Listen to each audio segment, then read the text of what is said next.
and meeting all your faces. So then thank you again for joining us. It's going to be a good one today. All right, so let's get started. So good morning, everyone, and welcome.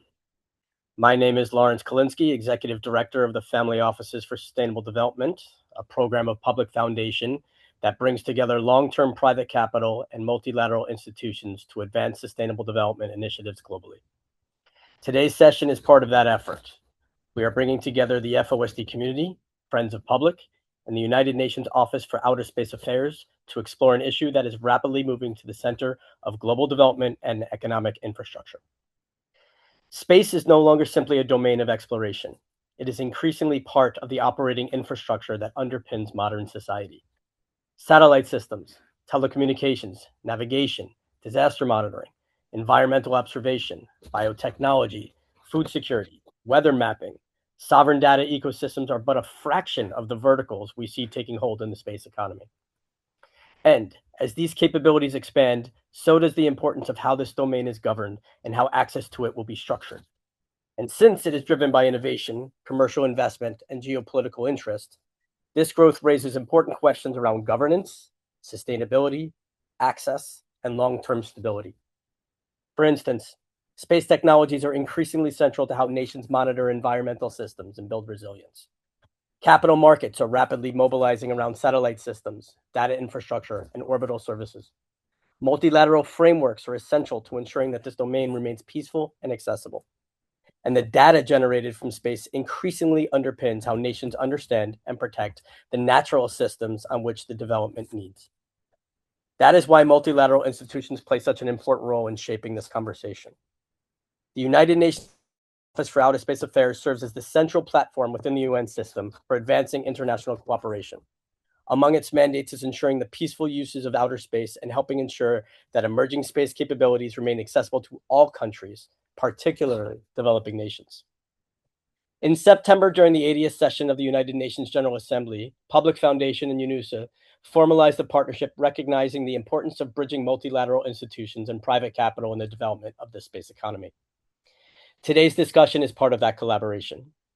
We will begin with remarks from Aarti Holla-Maini, Director of the United Nations Office for Outer Space Affairs, who will share perspectives on the evolving role of multilateral governance in shaping a sustainable and inclusive space economy.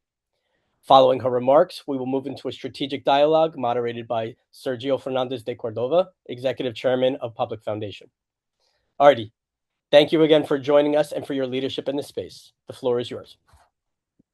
Thank you so much, Laurence. Thank you very much to Public Foundation and your entire team for the great collaboration that we enjoy so far and for organizing this webinar. And thank you to all the participants for joining. I would like to just share my screen briefly in order to give you a brief introduction of UNOOSA, given that so many people actually have never heard of this office, one of the smallest offices in the United Nations, but with quite an infinite mandate, actually. So all of that is not UNOOSA. UNOOSA is actually a few offices on one floor tucked away.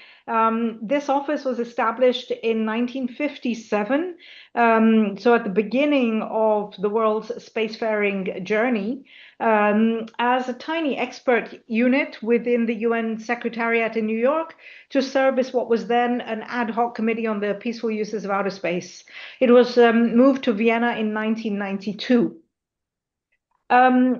So just briefly, why do we care about space? Space data services are absolutely a part of our everyday lives. We cannot move from A to B without relying on our phones or Google Maps or GPS in some shape or form. We rely on imagery for early warning, for weather forecasts, to know what to wear every day because we want to look at our phones and see what the weather is going to be.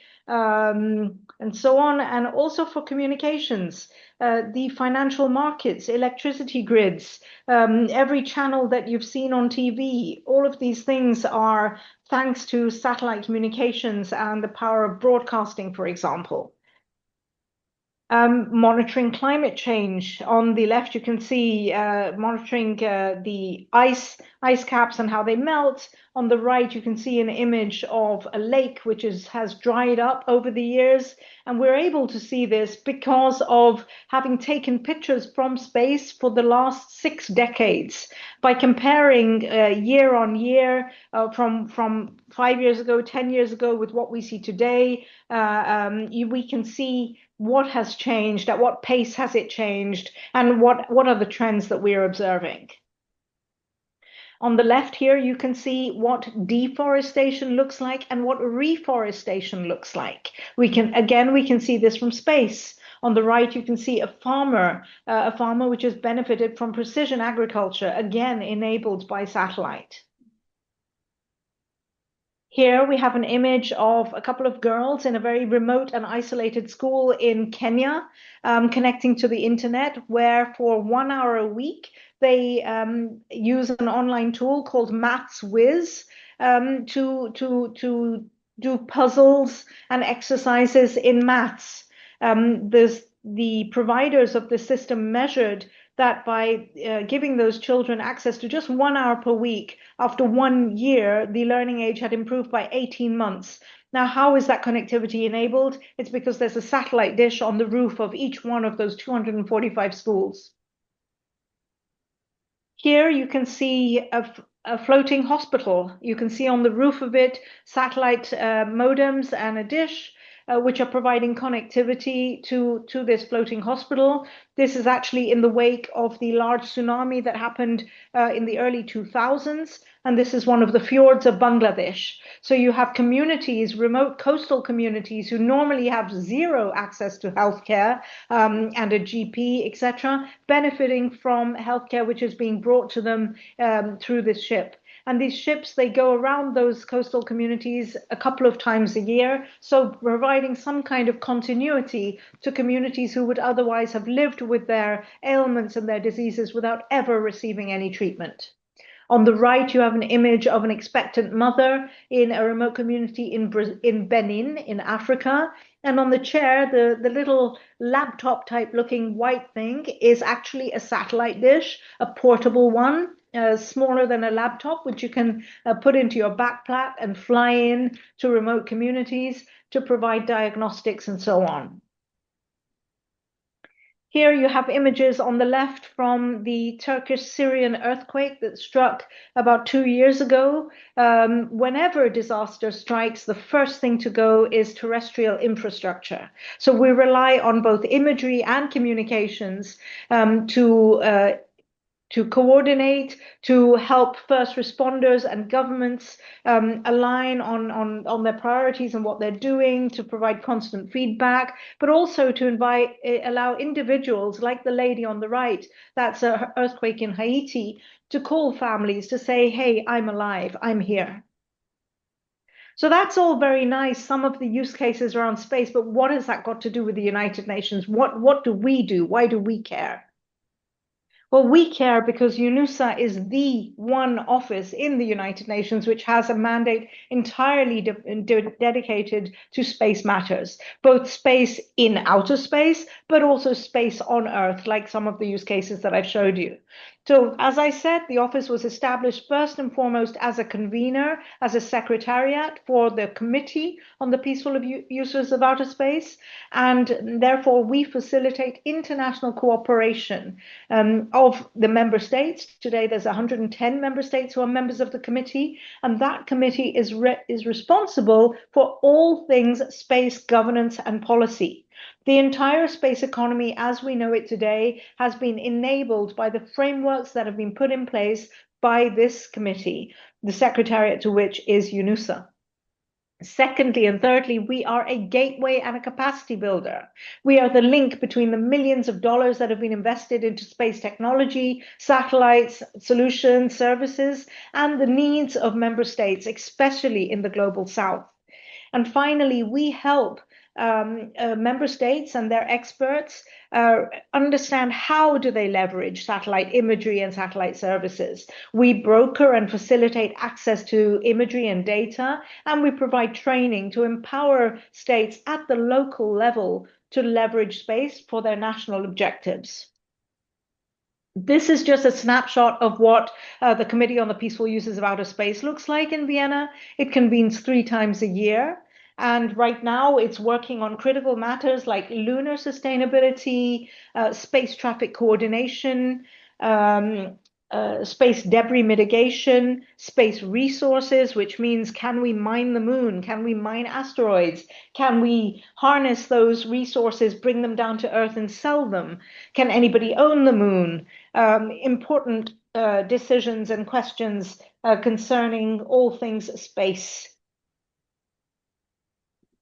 Why is that important? Why is space governance important? It's important because we've got literally thousands and thousands of satellites that have been launched into outer space since the beginning of the space era in 1957. So right now, as of today, as of 1 year ago, there was 20,400 satellites that have been launched. I believe we've had a further 2,500 since then.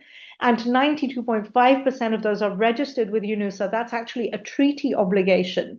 So you will imagine that with all of the objects that are circulating around Earth, orbiting around Earth, the question of space sustainability is fundamental. And the cornerstone of that is both space law, so sticking to the rule of law in space, but also knowing who owns what in space. That's the address book of space, and that is maintained by UNOOSA.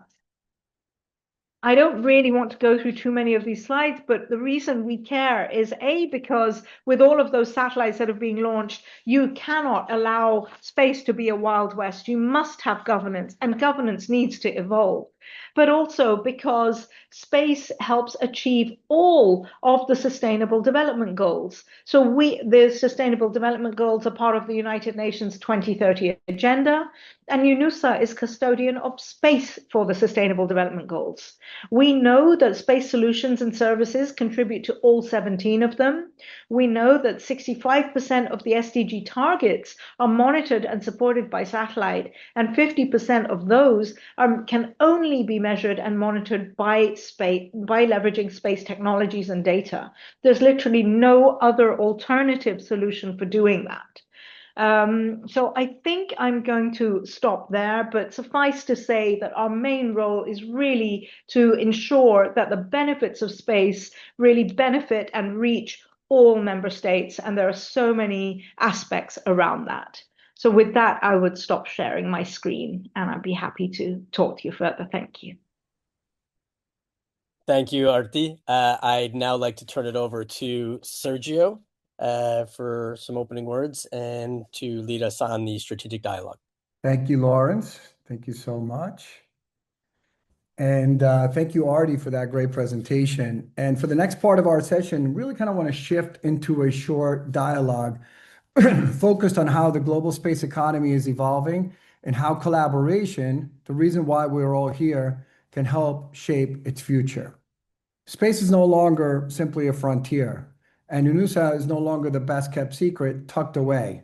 As Aarti showed you, it wasn't that entire building base, it's a small office, needs help. It is becoming essential infrastructure supporting communications, environment monitoring, disaster response, data systems that underpin modern development, as you saw in all the slides. Our conversation that will follow in the 3 areas of first, understanding the role of the UN Office of Outer Space Affairs and how it mandates and it could help shape governance of outer space.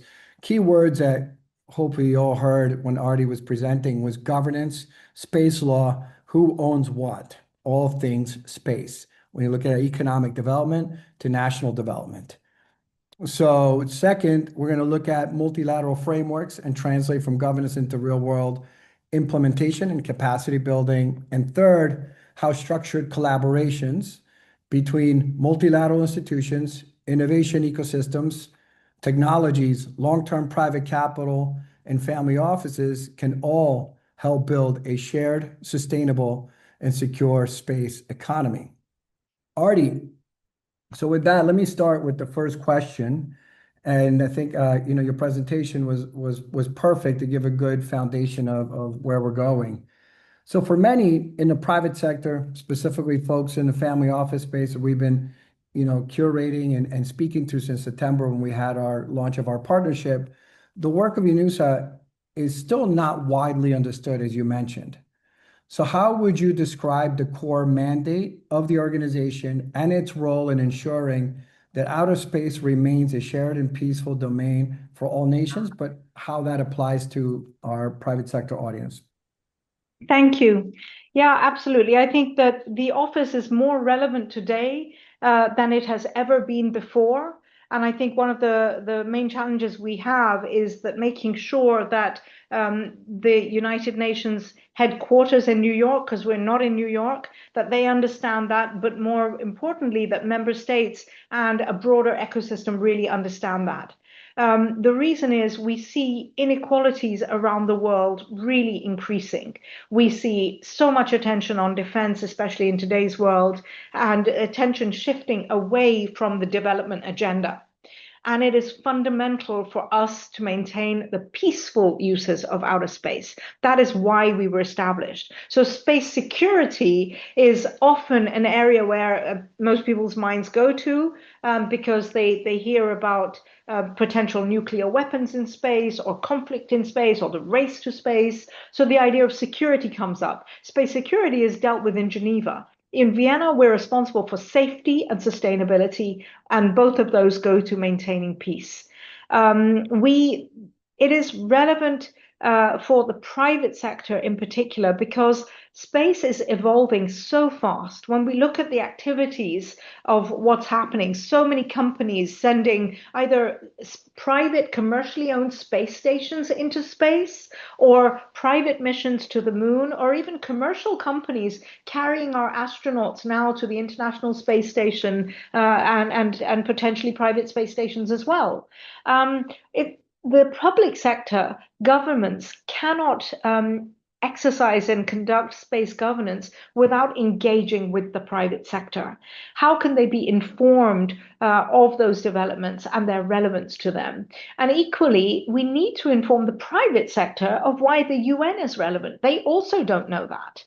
One of the things that our office organized last year was a commercial lunar conference with the sole purpose of bringing commercial industry to the United Nations in Vienna to let them know the 5 different work streams on lunar governance and lunar sustainability that were being addressed amongst the United Nations. Some of the companies said, why would we come to a conference organized by the UN?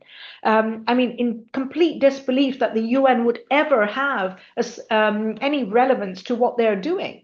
And we spoke to those companies, some of them were American, and we said, look, in years to come, you're going to require an operating license for your mission. The premise, the fundament of those licenses, the conditions that will go in it are actually part of a multilateral agreement, which is currently being negotiated between member states in the UN. Of course, companies don't see beyond their regulators nationally. They don't realize there's a whole multilateral layer of governance behind that. And this is their one chance to learn about it, to engage with it, to influence it, but also to inform and educate the policymakers. Without UNOOSA in this role, that link would never happen. Those silos would remain. And so you would wind up with regulation and governance, which is not fit for purpose at all because it's uninformed. And you'd have a complete disconnect between government and industry. And what would that mean for the future space economy? I think that's a disastrous thing to even think about. So I think that's a nutshell version, at least on the governance side. No, that's perfect, Aarti. I kind of wanted to go a little bit more into the space law, right? So when we look at, you have a selection of countries that have already requested and for space law, right? And that requires an investment of capital to go and help create that economic, not just governance model for that country, but also economic opportunity that private sectors can then be a part of once that country opens its doors. Can you give a little high level on that? Because that's so important as you continue to, highlight the governance and space law that follows governance. Absolutely. So we have right now around 65 requests for technical advisory missions, which is on space law and policy. This is one area where our office conducts capacity building. So we work together with governments, and it's usually a whole of government approach, to first of all understand where are they in their spacefaring journey. So some of the requests come from countries who don't have satellites, don't have space agencies. Others come from countries who do have satellites, but maybe they want to establish a spaceport on their territory. Or maybe it's a country which has so many different satellite initiatives, but they don't have a national register or a regulator or a space agency, and they want to put these things in place. So we understand where are the gaps. We work with them to understand that, and then we work with them to address those gaps, and potentially help them either ratify space treaties, draft a space law, implement the space law, convince their parliament of the need to accede to one of the international conventions, and so on. This is extremely relevant for two reasons. One, as I mentioned before, with access to space being relatively easy and cost effective these days, we cannot afford to let space become a wild west. We need as many countries as possible to adhere to the rule of law in space. And it matters because what is agreed in the committee has the shared political will and backing of the member states. But whether it's a treaty, whether it's a binding treaty or non-binding guidelines, they're equally worthless unless they're implemented, ratified at the national level. So power resides with the member states, but they need to act. So that's the first reason. But secondly, with these new actors coming up, especially so many constellations, so large numbers of smaller satellites, we see those operators going around the world applying for licenses. Many countries are simply giving them without consideration, and sometimes they actually approach us and say, should we give them? What consideration should be taking into account? Should there be conditions on those licenses? They have no idea. And of course, from an industry perspective, it's great when there's no governance, when there's no regulation. That's an industry haven. But what we don't want to see is that developing countries are taken advantage of because of not being up to speed on space regulation and implementation of it.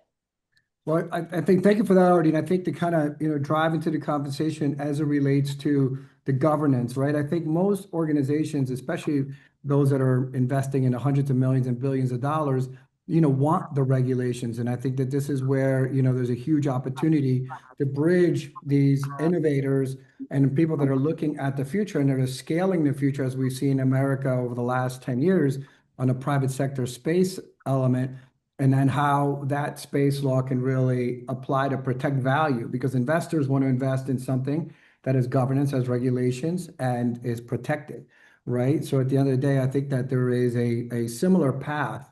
And I think part of, why, we're having this conversation is to educate folks about that importance, right? Importance of being a good actor, the importance of creating real value, the importance of supporting these member states, the importance of transferring technology, and the importance of protecting space. And if I can just add one thing, Sergio, when we think about the space economy and the potential of it, and the amount of private capital which is going into space solutions and services and technology, you will facilitate and incentivize this capital more when you provide regulatory certainty. And space law goes to that because it informs national licensing, authorization, and regulation. And how, and I think that this is a question that will come up, right? And how do you see that future become a little bit more sort of fast-tracked once we understand the regulations and the framework by which, right, so that entities can actually, help with the least developed countries and create opportunities in some of these countries that are adopting space law and sort of creating governance models that can attract capital. Sorry, I didn't get you cut out for a second. I didn't catch your question.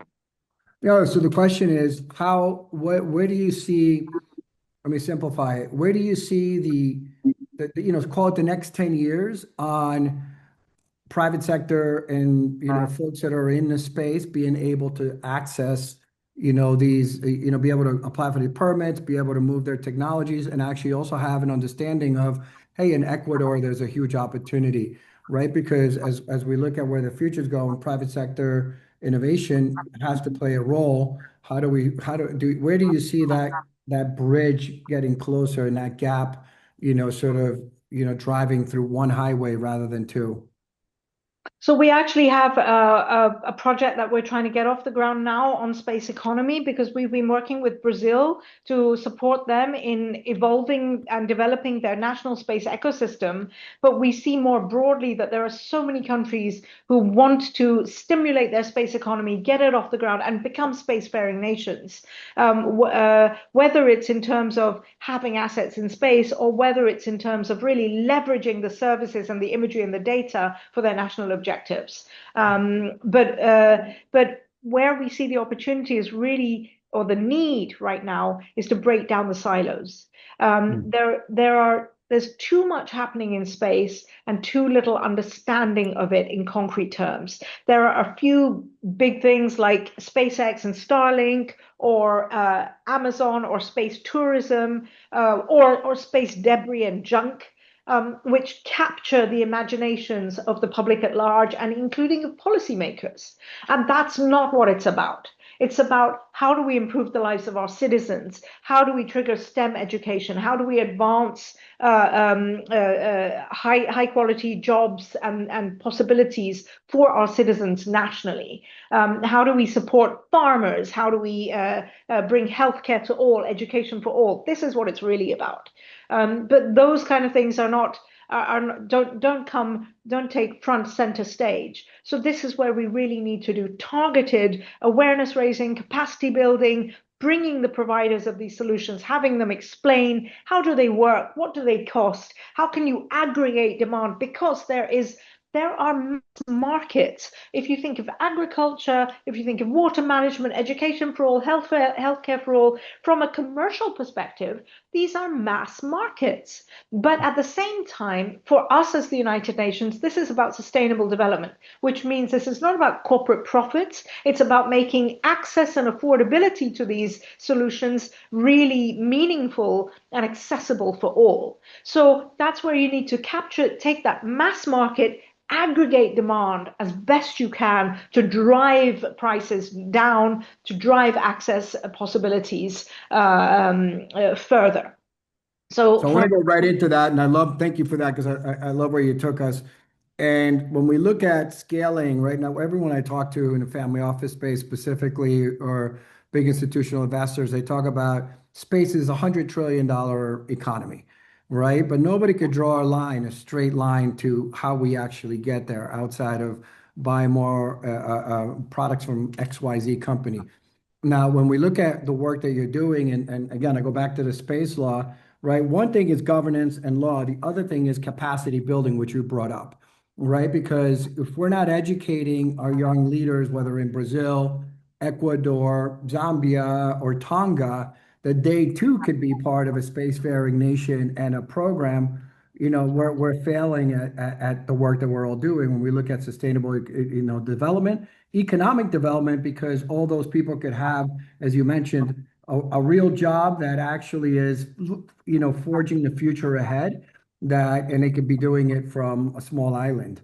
And so with that, I would love for you to kind of, talk a little bit about some of the programs. You mentioned it a little bit in your presentation, but, initiatives like UN Spider and some of the Artemis-related international dialogue on how we're building capacity, right? And because, when you're building industry and you're creating governance around industry, there needs to be a pipeline of the next generation. And this is something that's core to your focus.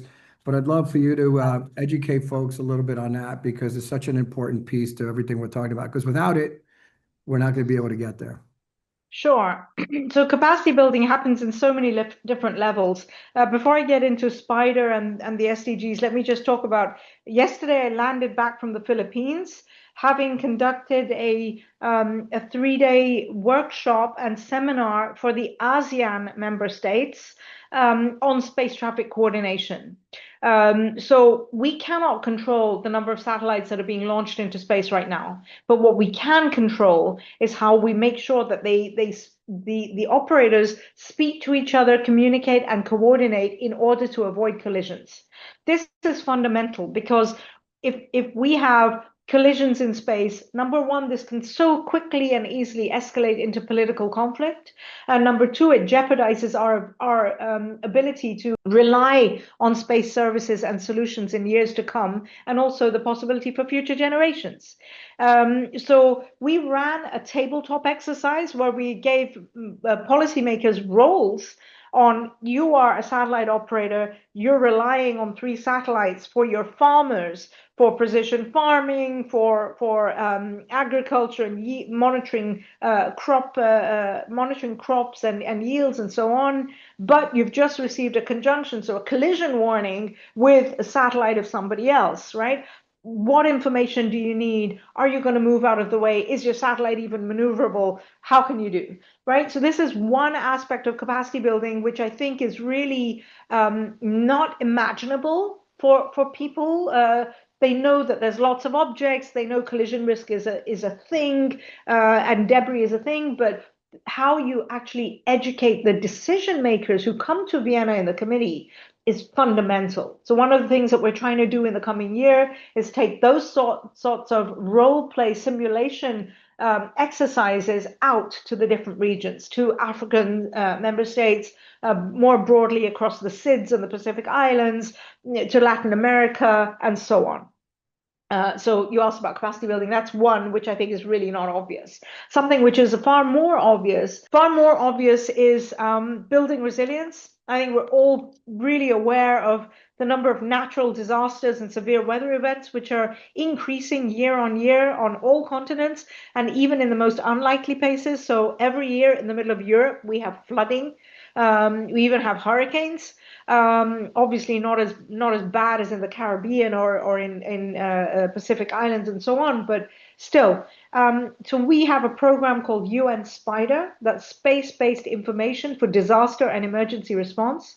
This is the vehicle through which we facilitate access to satellite imagery. The thing is, satellite imagery is available everywhere. It's even available for free. You can download it from multiple open sources, but too often it's not high resolution enough to be actionable, to provide actionable insights and actionable intelligence at the local level.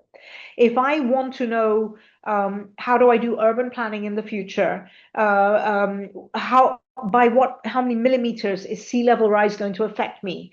It's not enough to take big pictures of the ocean. I need high resolution or very high resolution data, and I need digital elevation models. This is where family offices come in again, because this kind of imagery can cost a lot of money. It is usually commercial, which means it's expensive, or it's military, which means it's not accessible. So our role is really to aggregate demand, speak to different providers, drive the cost down as best as we can. And we have been successful on occasion in getting costs down from the millions to a few hundred thousands by doing that. But through our SPIDER program, we have supported more than 50 countries in helping them learn how do we trigger the International Charter on Space and Major Disasters? How do we become authorized users of that charter? Who do we need to call? What buttons do we need to press to access satellite imagery? Are we trained? Do we have the capacity in our authorities and disaster management authorities and governments to know what to do when disaster strikes? And so on. So we do these missions, and more recently, one of the things that we've been doing is building digital twins, for example, for the island of Tobago, or for Accra in Ghana, or for Tonga Tapu, the capital of Tonga. Why? These are places which suffer either, are going to feel the brunt of sea level rise, or are suffering from flash flooding, and so on. And again, a whole of government approach, because you've got ministries of development, you've got natural disaster management authorities, you've got economic ministries, urban planning, and so on. Everybody who wants to know which buildings do I need to evacuate first? Which are the roads that are going to be flooded first? Which are the communities going to be affected first? Where do I evacuate? Where do I put coastal defenses in place? Where do I not build in the years to come, and where do I build? How do I build resilience for my people and keep them safe in the coming decades? So we've been building these digital twins with some private sector entities who are thankfully giving us imagery or giving us their capabilities for free. But sadly, we can't rely on that to meet the demand that we have from member states. We have every small island developing state, every Pacific island saying, please work with us. They're in a queue, they're waiting, but you can't expect private companies to give for free. They're happy to reduce costs, they're happy for us to aggregate demand, but at one point somebody needs to pay for it. So if I can speak briefly about one or two other capacity building initiatives we have. Absolutely, please. Thank you. We have a space for women, which you might want to think this is a first world problem. How many women are in leadership positions in the space sector and so on? But no, you can take it down to the grassroots level, which is how do we enable young girls, especially in disadvantaged communities, especially in marginalized communities, or in areas where there's no opportunity to break the cycle of poverty. How do we get those kids into school learning STEM? How do we inspire them and give them even a grain of hope of change, that things can change for them? And this is where we come to education for all, connecting as many schools as possible by satellite. We're not talking about rolling out 5G and 6G to everywhere. I mean, great, that would be great, but it's not needed. It's not needed. The example that I talked about earlier, where those young girls are having access just an hour a week, transformational for them. Absolutely transformational, enabled by 25 megabit per second. They're basically a 4G connection, which a satellite dish can do very, very well, and it's interactive. It's a two-way solution. But there's the grassroots level when it comes to space for women, but there's also is the first world issue, which is not really about. It is partly about getting women into leadership roles, but that the investment partners are taking care of. We see more and more private equity firms who are saying, where is your gender parity? We don't see enough women on your boards or in your supervisory councils, etc. We're going to need to see that before we invest in you. So that bit is kind of taken care of. But what we care about is practical tools and toolkits. We have published a gender mainstreaming toolkit for space organizations, which give them practical tools of how they can make it easier for more women to come into their organizations. Let me give you an example. In the UK Space Agency has a CEO and a deputy CEO. The deputy CEO function is two people, each of them working 3 days a week. One's a woman and one's a man.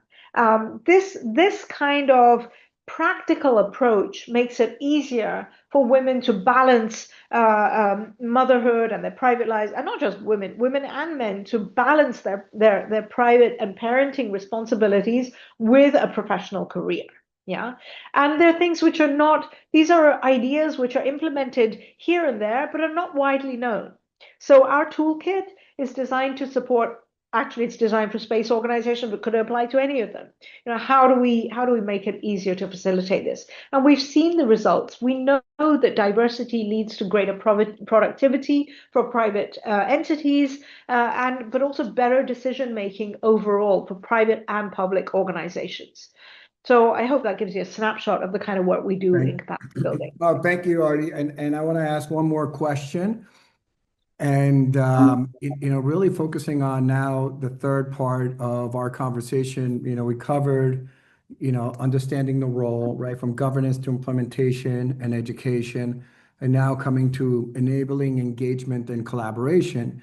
When it comes to this, and this is a little bit of what you've already covered, but, family offices and again, institutional folks come to us and they say, well, how do I know how to support, right? How can we're already long-term investors, right? Anybody investing in space is already long-term, right? We know that, right? Because this isn't selling the products on a shelf, right? So they're already deploying significant capital into the space sector. So how can platforms that bring together private capital, innovation leaders, and multilateral institutions help these investments to global development priorities, right? Some of the things that we've talked about already with, private sector advisory groups and so forth. But even beyond that, right, how can we create a mechanism, and this is, speaking broadly, to engage and be able to make sure that we're not missing anybody, right? Given the role that UNOOSA plays, right? How do we make sure that everybody knows that they can fill a form, get engaged? This is what I could bring to the table. And, maybe that's something we'll follow up on. But just the question is broadly, because people, or where can they read, right? And I think that, when we talk about the best kept secret, it's because we're not pushing the information out, right? So, and in our audience, people are very engaged and want more info. So how would you, let's just say, open that door to collaboration? Where do you see that this year, 5 years, 10 years, and its evolution to, somewhat symbiotic engagement? Thank you. Yeah, we have set up a multi-partner trust fund, which is kind of owned by UNOOSA, together with the United Nations Operational Project Service. And we have two pillars there. One is space sustainability, which goes to the governance piece and the space law piece. And one is space for sustainable development, under which you find all our different capacity building programs, which concern disaster management or agriculture or water management and so on. One opportunity is to become a partner on that multi-partner trust fund, and then entities could have their logo on there, and they could learn more about our individual programs by speaking to us, and elect which ones they would like to support concretely.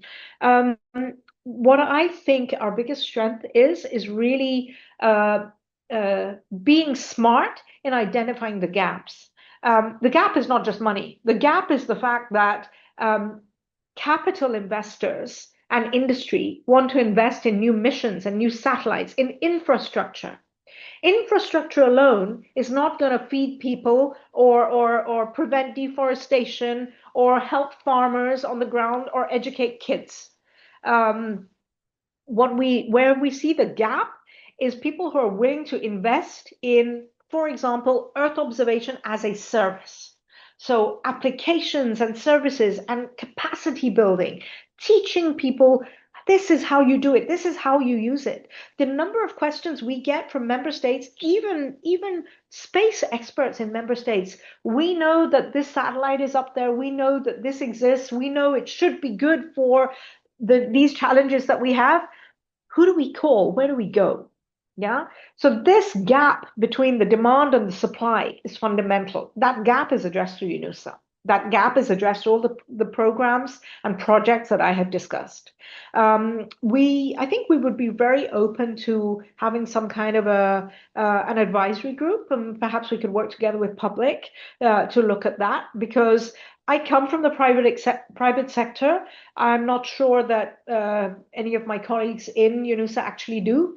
So I'm a little bit alone with that thinking, and it would be helpful to have some more brains around that.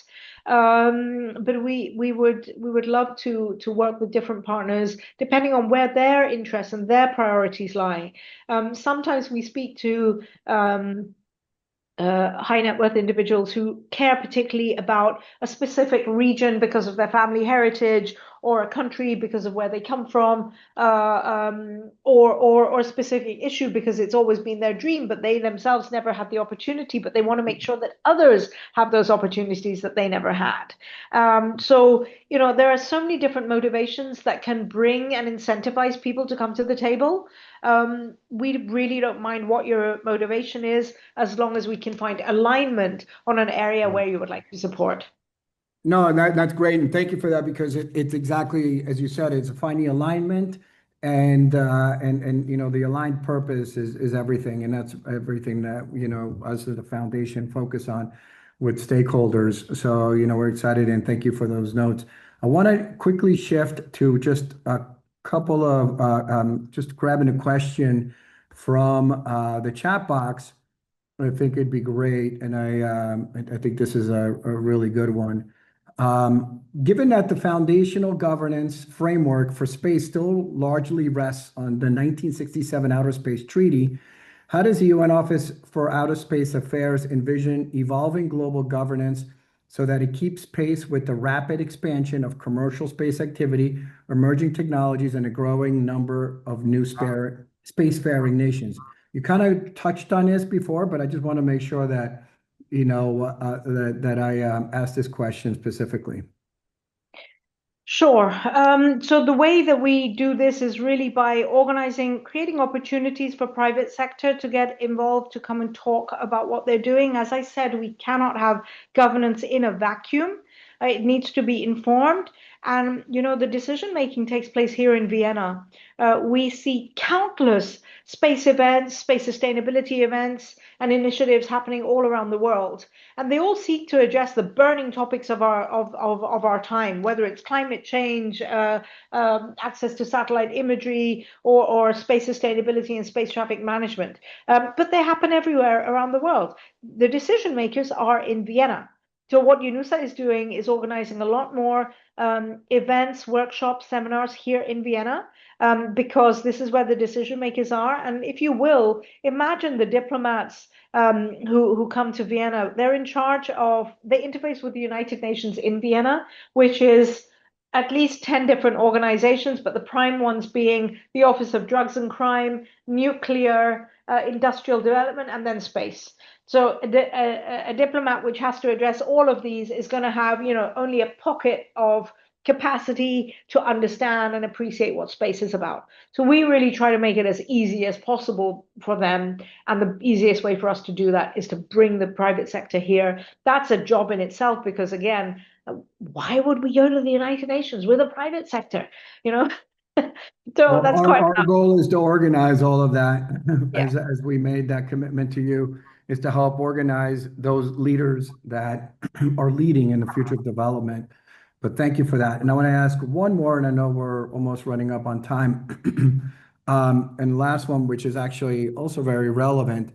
It says, one of the questions raised touched on orbital debris and a perception that much of it originates from historic government activity. How can multilateral coordination help address this challenge in a way that ensures sustainability in orbit while allowing commercial innovation to continue to expand? It's just a conversation I know we've had in the past, debris, right? So I thought it was It's a brilliant question. Thank you. Yes, it's a brilliant question. One of my favorite topics right now. One of the trips I've just returned from last week is actually Japan. Japan is the only country in the world which today has guidelines for active debris removal and on-orbit servicing. A great way to incentivize investment, a great way to provide transparency and build trust with other countries.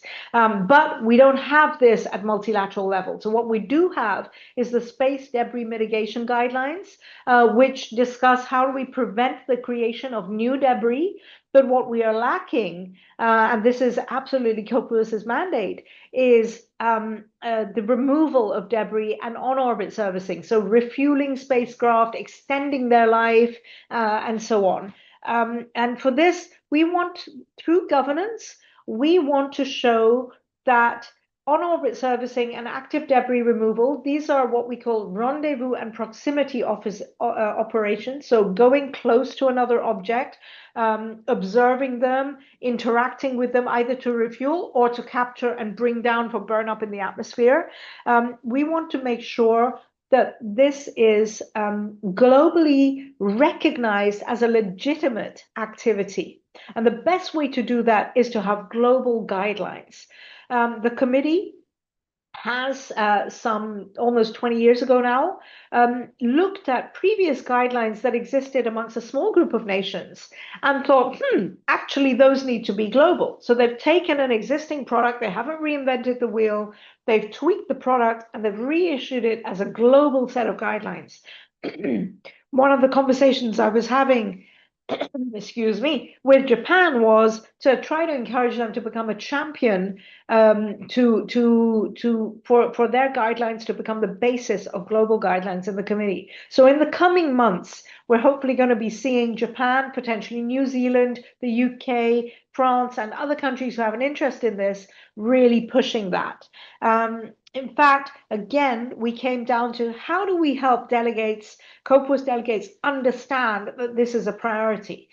So we wondered, should we organize a tabletop in Vienna and in different regions precisely around what does on-orbit servicing look like? What does ADR look like? Active debris removal look like? So that they can understand this can be done safely. We have seen demos done by a company called Astroscale. So I think this needs to happen. Another thing is we launched something called the UN Space Debates about 3 weeks ago.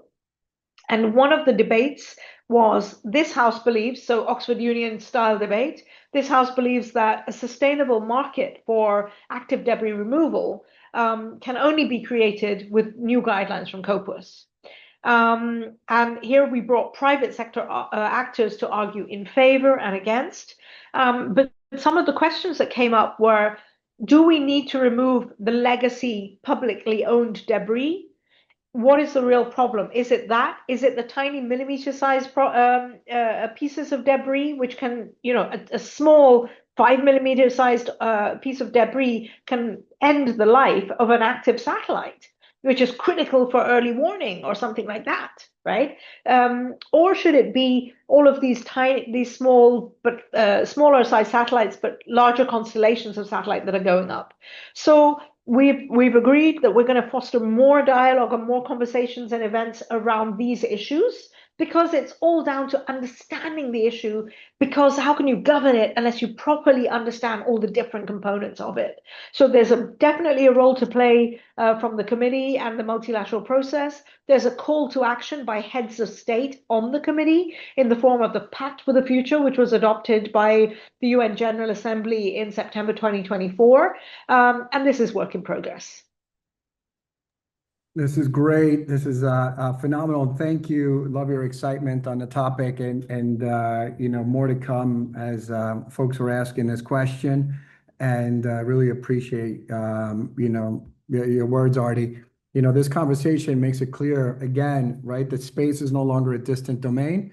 It is an essential layer of everything that we do. As space economy continues to expand, as we heard, importance of governance, cooperation, responsible stewardship becomes even more critical, right? Institutions like the United Nations Office for Outer Space Affairs will play a central role in convening this domain peacefully, accessible, and sustainable. So we're really excited, to have this dialogue, and for us to be able to educate folks a little bit about, the opportunity, the scale that innovation can bring to the table, the investments needed, and how the space sector can create important opportunities for nation building, economic development, education, capacity building, and across multilateral institutions across the planet. And this is why conversations like this matter. Aarti, thank you again for your leadership and sharing your perspective with the FOSD community and our broader public community. Laurence, I turn it back to you to close us out. Sergio, would you mind if I made one remark before Laurence closes? Of course. I'm so sorry Please. for jumping in. I just took a look at the questions, and there's one issue that I didn't mention, which I really think that I should, and that's AI in space. So UNOOSA has issued a policy brief on space and artificial intelligence. Why? Because we're the only entity out of around 25, 26 entities in the UN. We're not a user of satellite imagery, but we facilitate access to it. And we know that it's used to save lives. We do not want to be responsible for facilitating access to satellite imagery, which has potentially been tampered with or modified. So we're championing that. We put out a policy brief, and this is a whole new area of where capacity building is so fundamentally important. Sorry to take the last word on that. No, that's great, Aarti. Thank you again, and thank you, Sergio, for leading us on the strategic dialogue. We're right at the top of the hour, so I'll keep the notes brief. But again, as the space economy expands, the importance of that governance and coordination and responsible stewardship between the public and the private sector is becoming even more significant. And platforms like FOSD exist to help bridge those worlds, right? For members of the FOSD network and the broader community who are interested in engaging with us further in the space conversation with Aarti and the UNOOSA team, we encourage you to stay connected with us and to reach out. Through our partnership with UNOOSA and our broader work, there are multiple pathways for collaboration, and you heard a lot about that today from Aarti and Sergio, private sector advisory groups, whether through investment, partnership, research, participation in future convenings, and the role of space and sustainable development. The reason why we've done this partnership is to be able to advance this conversation with the best partners on the planet. If today's conversation resonates with you, welcome the opportunity to continue that dialogue and explore how you personally or your organizations can engage in shaping that sustainable and inclusive space economy. So again, on behalf of Public and the Family Offices for Sustainable Development, thank you again, Aarti and the UNOOSA team for the partnership and leadership in advancing this important work. And thank you for all of us, everybody here for joining us today. And we look forward to continuing the conversation. And then also we will follow up with an email to everyone with the questions as well as the links that Marcus has so kindly put on the chat and with the link to this recording. Thank you, everyone.